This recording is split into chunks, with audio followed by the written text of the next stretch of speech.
92.3 Radyo 5 True FM, dito tayo sa totoo. Invite ko na nga po kayong lahat na lakasan na ang inyong mga radyo. Yung tamang lakas lang naman at baka meron na nga po mga nangingilin sa inyong mga kapitbahay.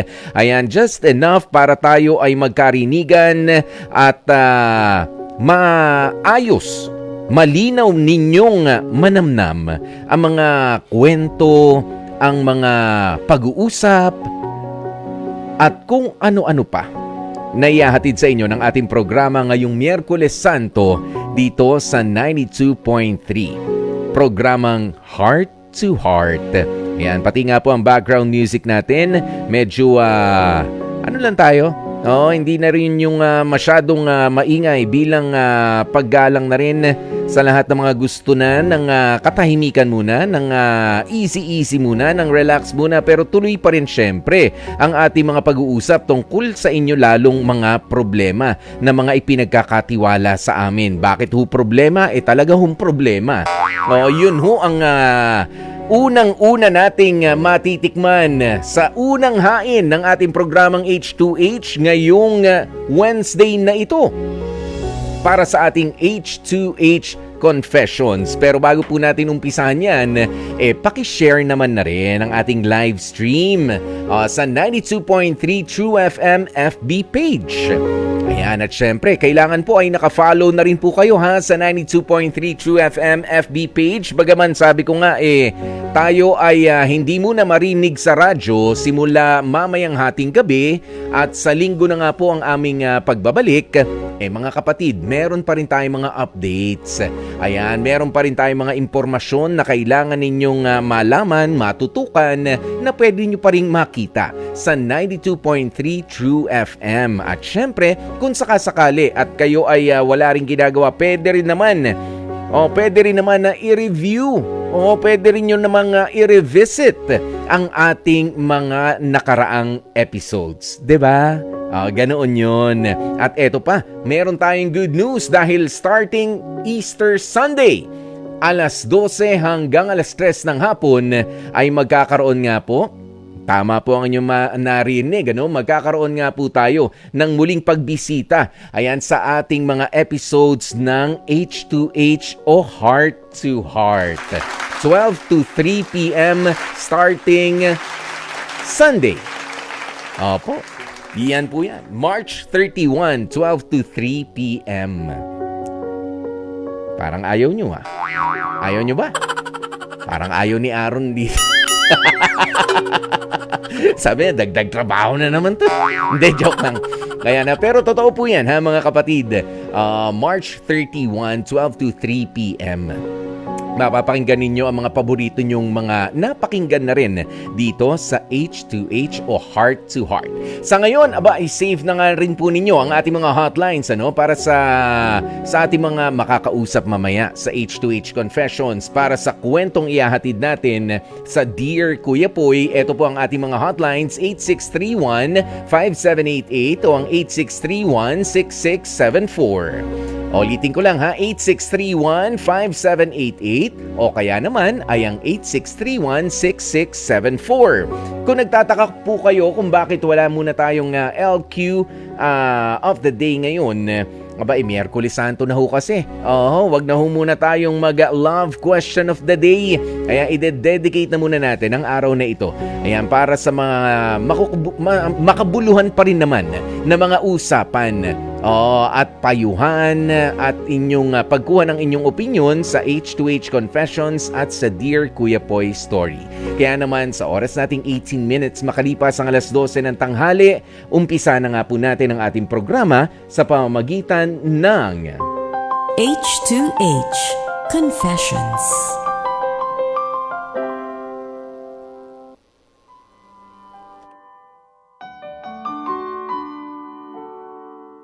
Ang sabi ng ating makakausap kapatid ay totoong mahal na mahal. As in mahal niya ang kanyang girlfriend na itago natin sa pangalang o sa alias na Iya.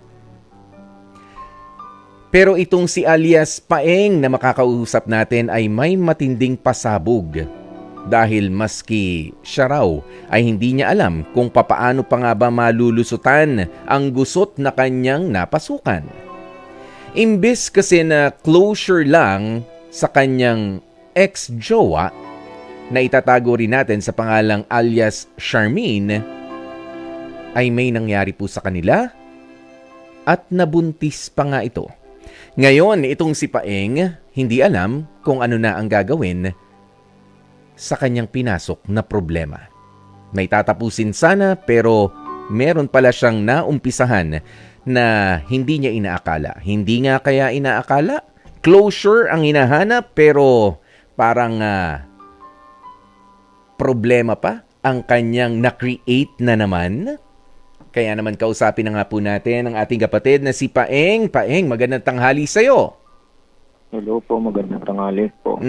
Kumusta ka ba ngayon? Para napakababa naman ng enerhiya mo, Paeng. Ikaw ba'y nakatulog na maayos? Yun nga po, hindi po makatulog ng maayos. Gawa nga po ng ganito po yung nangyari. Uunahin ko na. Gaano na ba kayo katagal nitong si... unahin natin ha, yung ano mo, yung ex-jowa mo. Ha? Gaano kayo katagal at kailan nagtapos ang relasyon ninyo nitong si alias Charmaine? Actually po, last year lang po siya nagtapos. Parang nasa ano na po, magpa 5 years na po kami ni Charmaine po. Ni Charmaine, ito yung nauna. Okay, magpa 5 years na kayo. Natapos na last year. Anong buwan ba last year natapos yan? Siguro po mga March. Okay, matagal na. Matagal na. Bakit Bakit kinailangan mo pa makipag-usap para sa closure recently? Bakit? Para lang po siguro nag-closure po kami para at least po magkausap po kami. Hindi po na Paeng. Nagtatailangan. Paeng, medyo pakilinaw mo nga yung pagsasabi mong yun kasi parang may maingay na something na tumutunog. O sige, paano ulit? Ba't kinailangan ng closure kung March pa of last year, nag-anniversary na nga ang inyong hiwalayan, ba't kinailangan pa magkita? Kailan kayo nagkita nitong si Charmaine? Ano lang po, last year lang din po bago po mag-Pasko. December na? Yes po. Nako, di kung sinasabi mo nga rito na nabuntis itong si Charmaine, ilang buwan ng buntis yan? Ha? December... Ilan na raw? Mga 2 months po siguro. 3 months. 2 months? Hindi ko po alam. Mga ganun. Ang bagal naman ng biyahe nung nun. Oo, nung 'di ba? Kung 2 months pa lang pero December may nangyari sa inyo, tama? Yes po. December, January, February, o March. So halos magtatatlong buwan na. Ikaw ba ay may proof na buntis talaga itong si Charmaine? Actually po nag-chat po siya. Tapos nag-PT po siya. Okay, pregnancy test. Sabi ko nga dun sa nakaraan, nahihiram yan sa isang kaibigan na na totoong buntis. O kung PT lang naman yan, o sige, ano pang proof ni Charmaine na ipinakita sa'yo? Yung picture po ng PT po. Tapos nag-usap po kami, tapos nag-chat po siya na yun nga po, delay daw po siya. Picture ng ano? Picture ng PT? Tapos nag-chat po siya na delay daw po siya. Delayed? Parang after po nung nung nangyari sa amin. Okay, posible. Sige, let's give her the benefit of the doubt. Pero aside from that, March na ngayon. Nasa kalagitnaan na nga tayo. Patapos na nga ang Marso. Anong update? Anong pinakahuling impormasyon ang sinasabi sa'yo nitong si Charmaine? Actually po, nag-reach out po ako sa kanya para po pag-usapan namin. Kaso po, bihira lang po siya mag-chat sa akin. Okay. Hindi ko po alam kung umiiwas na din po siya. Ganun po. Oo. Pero ano ba ang gusto niya raw mangyari? At bakit niya sinabi sa iyo pa yun? O bakit siya nagpapakita ng ganung mga pruweba pagkatapos na may mangyari sa inyo? Hindi niya na po ako chinat kung ano pong gusto niya mangyari. Hindi na po siya sa akin nag-reply po. Bali magkikita po sana kami sa Sunday po. Sa Sunday? Apo. Baka mag-celebrate pa kayo. Easter Sunday yan. Baka mag-Easter egg hunting pa kayo. Paeng, alam mo, ikaw, So walang reply pa rin magpasa hanggang ngayon kasi sabi ko nga noon yung mga ganyan, mga pregnancy test kit, nabibili yan over the counter. Ayan, tapos pwede kasing yan eh. Hindi ko naman sa sinasabing hindi effective. Okay, pwede nga kasi mahiram mo yan sa kaibigan mo na totoong buntis at ipakita mo dun sa jowa mo na gusto mong pikutin. Ha, nagigets mo ba yun, Paeng? Are you following Yes po. me? O yan. Yes po. Bukod doon, kailangan nakapagpa-check up na rin itong si Charmaine. 'Di ba? O, Opo. ano yung check up na yon? Yan yung siya ay pupunta sa gynecologist. O, doon siya magtatanong sa OB-GYN. O, ayan doon. Pagka yun yung mga proof na pinakita sa'yo na talagang merong heartbeat yung bata, makita mo yung pangalan ni alias Charmaine na nakalagay doon, ay siya talaga to, ganitong araw, ayun, siya talaga yun. Ayan, pero kung sasabihin lang, parang it's as good as chismis pa lang ngayon. Kung ganyan, bakit ka naman nape-pressure? Why are you so concerned ngayon? Ba't ka nagre-reach out? Hindi ko sinasabi na wag mo nang pakialaman kung di ka na sinasagot, ha? Ano ang dahilan kung bakit naman gusto mo siyang makausap as soon as possible? Wala lang po, para po just to make sure na maano lang po kung ano talaga yun. Sa akin po talaga. I mean, kung yun nga po, yung nangyari sa amin. Sige nga, Paeng, kasi meron kang jowa. Okay, na si alias Iya. Oh, eto bang girlfriend mo ngayon? Gaano na kayo katagal nito? Bago pa lang 7 months po. 7 months. So, ikaw ay nagtaksil sa inyo. Sino mas mahal mo sa kanila ngayon? Yung totoo, ha? Si Iya o itong si alias Charmaine? Si Iya po. Mas mahal mo dahil?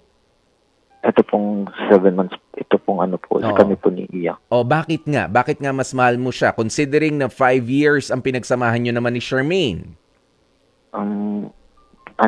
Parang,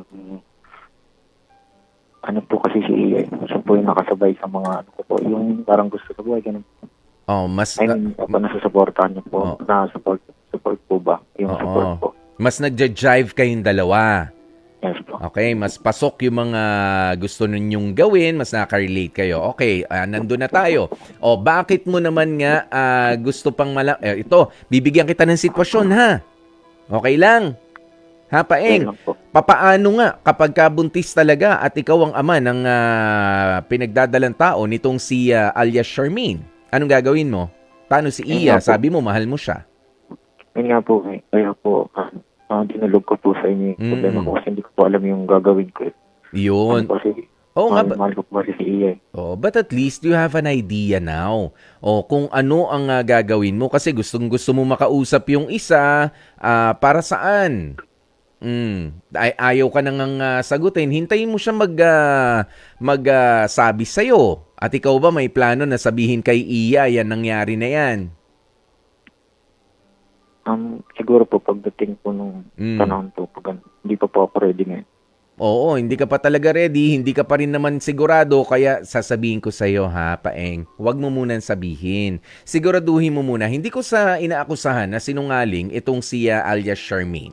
Okay, hindi ko na uulitin yung mga sinabi ko kanina. Madali lang talaga magpakita ng PT result na buntis at kahit hindi naman sa kanya galing yun, tapos yun na yun. Hanggang sa makuha niya ulit yung loob mo. In the first place, closure ang pinag-usapan ninyo. Bakit naman bakit naman may pag-open arms and open legs na nangyari? Ha? Kung walang intensyon na hindi maganda kung walang intensyon na hindi nga maganda itong si alias Charmaine, di mo ba naisip yun? Closure ang pag-uusapan ninyo. Bakit kayo biglang nauwi sa kama? Nagigets mo? Opo. Hindi ko ikaw ba sino sa inyo ang nakipaghiwalay nitong si Charmaine? Bali po, ako po kasi nakipaghiwalay sa kanya kasi nahuli ko po siya na may lalaki po. May lalaki. Yun. Hindi ba siya yung tipo ng babae na alam mo na nagti-trip lang rin na ganyan, baka pinagtripan ka lang. Nasa karakter niya ba yun o seryoso siyang tao? Ano po, seryoso na po, pero yun nga po, nahuli ko po kasi siya na may lalaki po.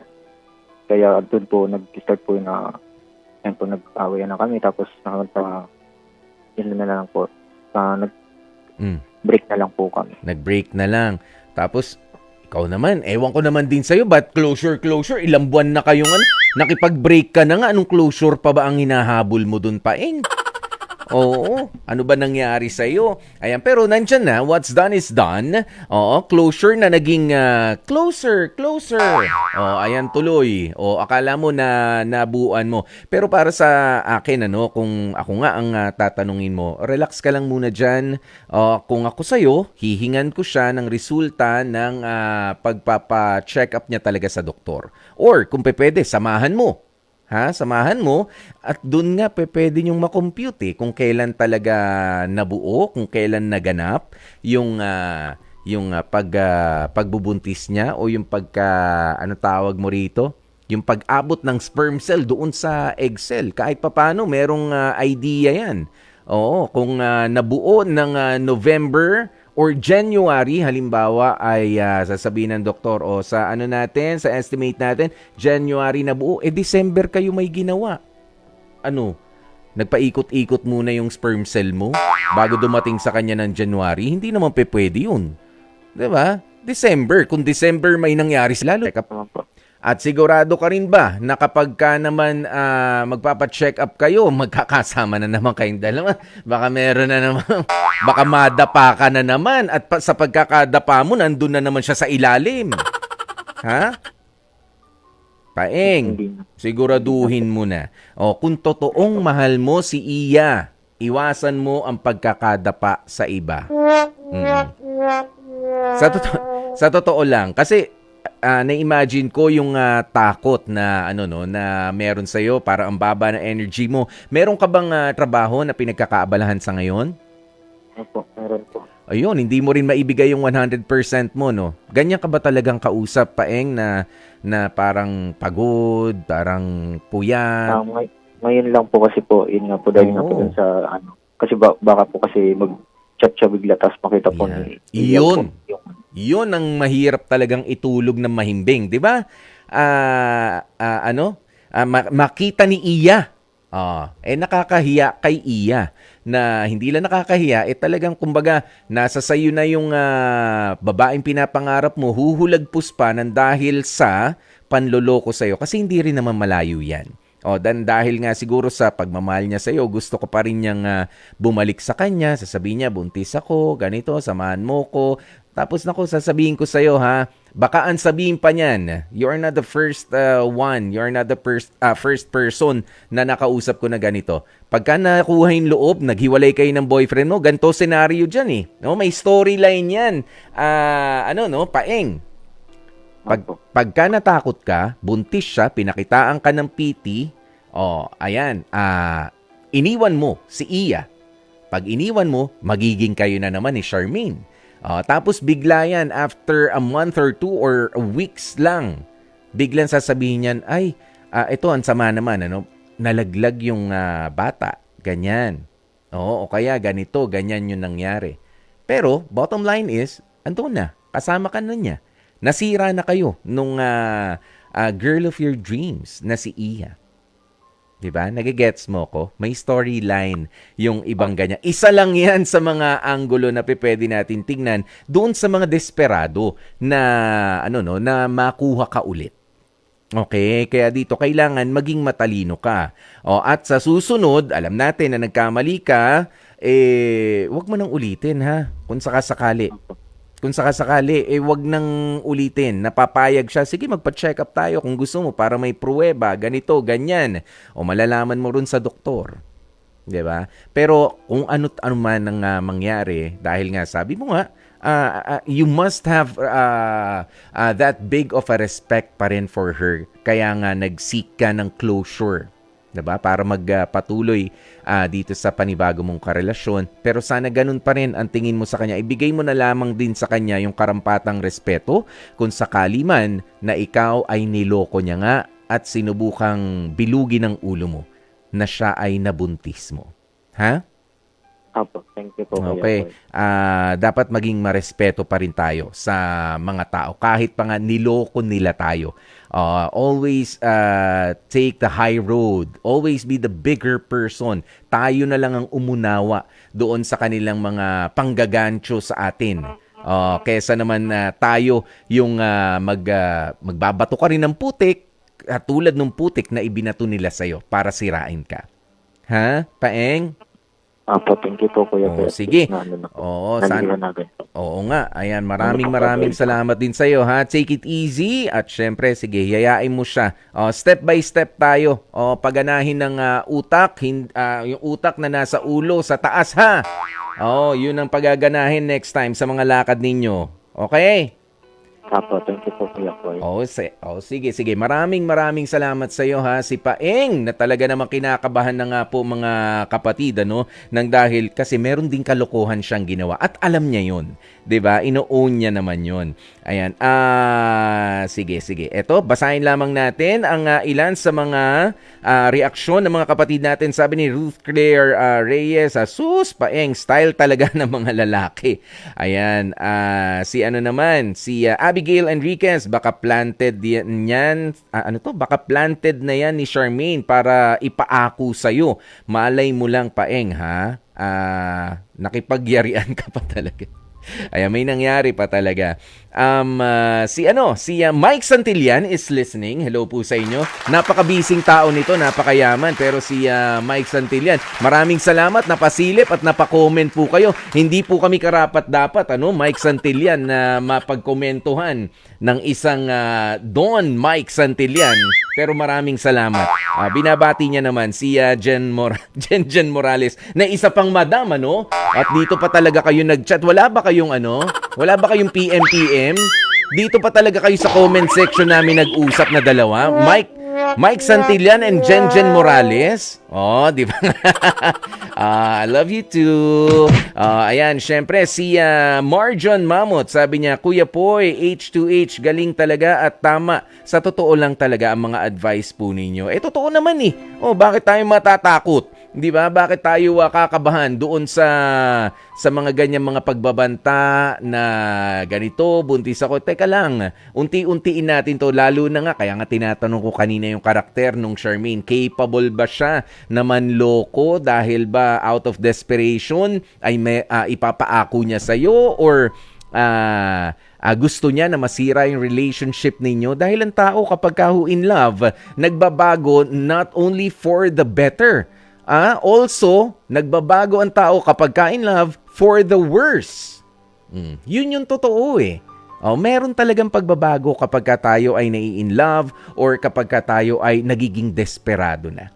Okay? Kaya wag tayo magpapatalo sa mga ganun. At nasa huli, ang pagsisisi kapag tayo ay naging mahina ang loob. At 38 minutes makalipas ang 12:00 ng tanghali, maganda na maalayan muna natin itong si Paeng ng awitin naman at sana nga siya ay makalabas na dyan sa madilim na kinaroroonan ng kanyang sitwasyon ngayong Miyerkules Santo na ito. Kaya naman po manatiling nakatutok lamang dito sa H2H programang Heart to Heart. At napakinggan nga po natin ang H2H Confessions, specially for you.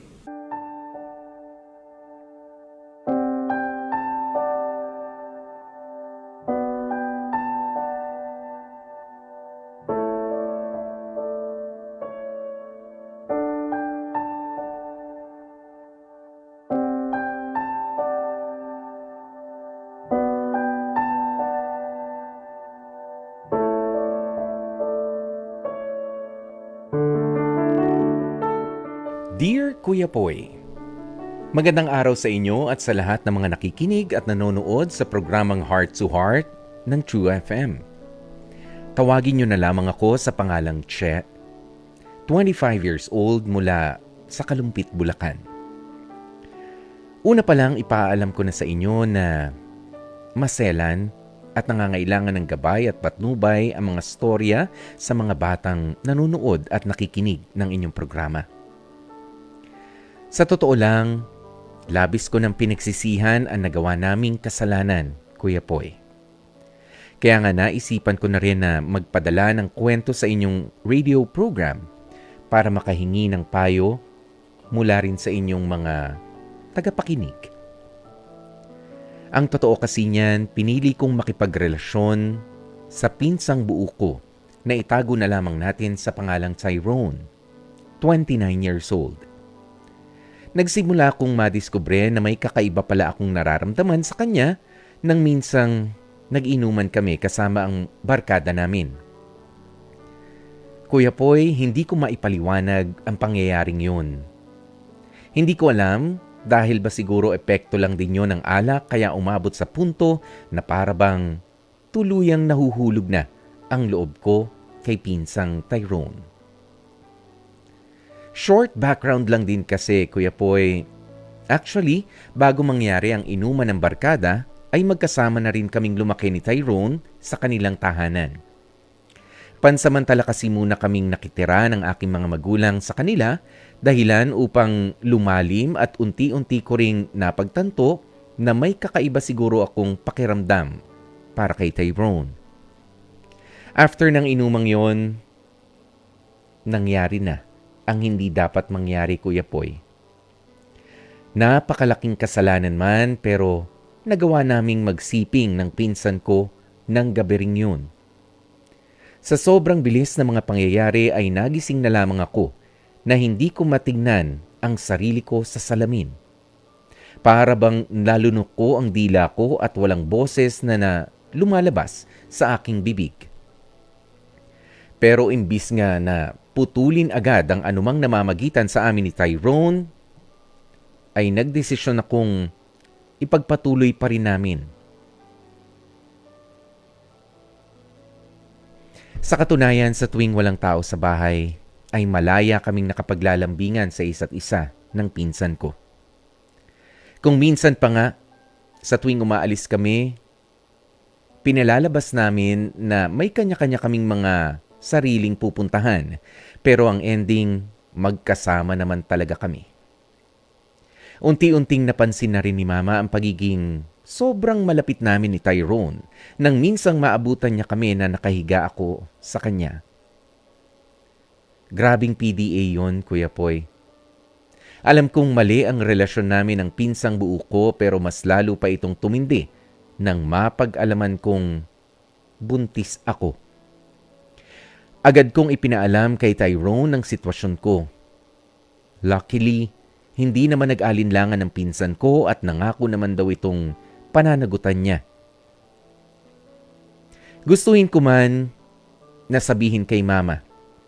Pero sa tuwing kaharap ko na siya, ay tila ba hindi ko na maibuka pa ang aking bibig para ipaalam ang napakatinding kasalanan sa aming pamilya at lalo na nga sa Diyos. Sa tindi ng takot ko ay ako na nga mismo ang nag-alok kay Tyrone na magtanan kami para matakasan ang daladala naming kahihiyan at suliranin.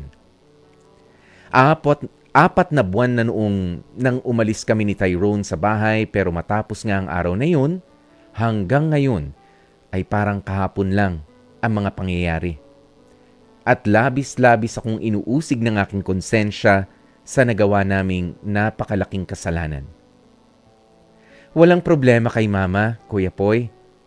Talagang wala lang akong utang na loob. Matapos akong igapang at tustusan ng aking pag-aaral. Hindi ako naging mabuting anak kay Mama. Ang tanging sobrang kahihiyan pa ang isinukli ko sa lahat ng paghihirap niya para sa akin. Kahit na sobrang laki na ng kasalanan at naging immoral ako sa aming pamilya, ay patuloy pa rin akong kinokontak ni Mama para alamin ang tunay ko ng kalagayan. Hindi ko alam kung alam na ba nila ang katotohanan sa nangyari sa amin ni Tyrone at sa dinadala kong bata sa aking sinapupunan. Abot langit ang pagsisisi ko, Kuya Poy. Hindi ko alam kung maski nga ba ang Diyos ay kaya pa akong patawarin sa pagiging mapusok namin ng pinsan ko. Until now, magkasama pa rin naman kami ni Tyrone at may mga pagkakataon din na nakikibalita pa rin kami sa kalagayan ng aming mga magulang na iniwan at nilayasan. Umaasa na lamang ako na kaya pang sagipin ng mga dasal ang ginawa naming kamalian. Maraming salamat sa pagkakataong mabigyan ng espasyo ang kwentong katulad nito sa inyong programang H2H o Heart to Heart. Umaasa rin po ako na sana kahit kapiraso lang ay makakuha kayo ng aral sa aking hindi magandang storya. Lubos na gumagalang, Che. Especially for you. Nakakalungkot talaga no mga kapatid. Itong kwento na ibinahagi sa atin ni Che na punong-puno ng pagsisisi dahil nga sa kanilang nagawang napakalaking kasalanan, immoral na kasalanan nang dahil sa pakikipagrelasyon sa kanyang pinsan na si Tyrone. Ayan, hindi po nila to mga tunay na pangalan. Bagaman wala na tayong, sabi nga wala na tayong magagawa doon sa nakaraan. Meron naman tayong magagawa doon sa ating kinabukasan. At ako naniniwala, meron kasing sinabi dito si Che sa huling bahagi ng kanyang liham, hindi niya raw alam kung ang Diyos ay kaya pa siyang patawarin sa pagiging mapusok nilang dalawa nung kanyang pinsan. Of course, kayang-kaya kayong patawarin ng Panginoon. Pero kung ipagpapatuloy nyo pa ang relationship na yan, yun na yata ang hindi na din tama. Oo. At sana, unti-untiin nyo na nga na kayo ay magpakita na, magparamdam, makipag-usap sa inyong mga magulang. At I'm quite sure, alam mo kasi ang wisdom o ang understanding ng mga tao ay very limited. Tayo ay may hangganan lang ang ating pag-unawa sa mga bagay-bagay at napakasakit. Tunay napakasakit talaga sa mga magulang na malaman na ang kanilang anak ay nagkaroon ng relasyon at nagkaanak pa nga doon sa kanyang pinsang buo. Bakit ho ba pinagbabawal yan? Kasi kahit naman po noon pa, meron namang scientific nga, hindi lamang po biblical na explanation para dyan. May scientific proof na kapag ka masyadong malapit ang dugo ay nagkakaroon ng mga depekto o mga abnormalities doon sa bata. Kanina nga nag-uusap kami ni Direct Joey, yung iba maayos ang itsura pero nagkakaroon ng diferensya sa kanilang mental state. At minsan naman ay maayos naman ang kanilang mental state pero yung physical being naman nila, yun yung medyo nagiging kakaiba. Meron ho talagang pinagbabasihan din ang mga tao magmula noon kung bakit ipinagbabawal yung mga bagay na ganito. This is taboo. Ito po ay bawal na bawal lalo na nga sa understanding natin mga tao. Pero nandyan na yan. Hindi na, mas lalong kasalanan naman kapag ka itatanggi at pababayaan natin yung batang naging resulta niyan. Wala siyang kasalanan doon. At syempre yung limited knowledge din natin at yung ating self-control na kinulang dahil doon sa pagpatol natin sa ating kamag-anak, hindi rin naman pwedeng ganun-ganun na lang. Opo, ayan, kaya ako ipagpatuloy mo ang pagsisisi mo, Che, at ganun din si Tyrone at kausapin nyo ang inyong mga magulang ngayon na, as soon as possible. I'm sure bibigyan niyan ng paraan ang nangyaring yan, sa kung papaano nyo nga ba i-raise yung bata, paano nyo siya palalakihin nang hindi naman din kahiya-hiya sa mata ng ibang tao. Pero bakit pa natin iisipin yung yung welfare na lamang ng bata ang isipin natin sa ngayon? Kung sa pagpapatawad ng Diyos, no questions asked, talagang patatawarin kayo ng Panginoon basta kayong dalawa ay magbabago na magpinsan. Sa mga tao, talagang merong magagalit, merong hindi makakaintindi, kailangan tayo ang magbaon ng mas malaking pag-unawa. Yan sa bagay na yan. Okay? Kaya, Che, sana, yan ay isang krusada na iyong kailangan at si Tyrone din na harapin sa inyong mga buhay sa ngayon. Pero pasasaan pa o kapag kayo naman ay nagbago na at naliwanagan na nga sa ngayon ang inyong mga utak, ay magiging maayos pa rin ang buhay sa mga susunod pa. Ang inyong future ay naghihintay pa rin. Kaya dyan na nga po natin tatapusin ang ating Dear Kuya Poy. At syempre, bago nga po kami tuluyang magpaalam, magpapasalamat muna ang inyong lingkod. Sa ngalan nga po ng mga tao na nasa likod ng camera, nasa likod ng mikropono na nakasama natin sa mga nakaraan linggo at mula nung Lunes, eto ho ang ating mga program assistants, sina Jaire Ann Manipon, Nia Bugarin de Guzman. Maraming salamat sa inyo. Ang ating studio technician, sina Aaron Tolentino at Sir Rome Ortigas. Mga technical directors natin, Joey Perez and Direct Grace Toledo. Ang ating masipag na researcher na si Rema Anwar at si executive producer Jeffrey Batlangao na nasa akin ng cellphone ngayon. Dahil nga hindi ko mabasa ang inyong mga komento. Ayan, maraming salamat po sa inyo at sa inyong mga tagapakinig.